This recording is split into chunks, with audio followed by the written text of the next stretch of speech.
బాగా అలసిపోయినప్పుడు ఈ సీతాఫలం పండు తింటే బాడీ రీఛార్జ్ అవ్వడమే కాదు, మన బ్రెయిన్ స్ట్రెస్ క్షణాల్లో ఎలా మాయమవుతుందో ఆ న్యూరో సైన్స్ మీకు తెలుసా?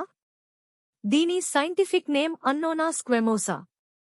నిజానికి దీని లోపల ఉండే తెల్లటి గుజ్జు చూడటానికి క్రీమ్ లాగా చాలా సాఫ్ట్గా ఉంటుంది. అందుకే దీన్ని కస్టర్డ్ ఆపిల్ అంటారు. సైన్స్ పరంగా ఇందులో మన బ్రెయిన్ ఫంక్షన్ని కంట్రోల్ చేసే విటమిన్ B-6 విపరీతమైన క్వాంటిటీలో ఉంటుంది. మనం సీతాఫలం తిన్నప్పుడు ఈ విటమిన్ B-6 మన మెదడులోని నరాల వ్యవస్థను శాంతపరిచే గాబా మరియు డోపమైన్ వంటి ఫీల్ గుడ్ న్యూరోట్రాన్స్మిటర్లను విడుదల చేస్తుంది. దీనివల్ల మానసిక ఆందోళన, విపరీతమైన కోపం మరియు అలసట క్షణాల్లో దూరం అయిపోతాయి. అయితే ఇక్కడే సైన్స్ ఒక డేంజరస్ హెచ్చరిక జారీ చేసింది. దీని తెల్లటి గుజ్జు అమృతం లాంటిదే కాని దీని నల్లటి గింజలలో అన్నోనాసిన్ అనే పవర్ఫుల్ న్యూరోటాక్సిన్ ఉంటుంది. పొరపాటున ఆ గింజల పొడి కంటిలో పడితే చూపు దెబ్బతింటుంది మరియు గింజలను నేరుగా మింగకూడదు.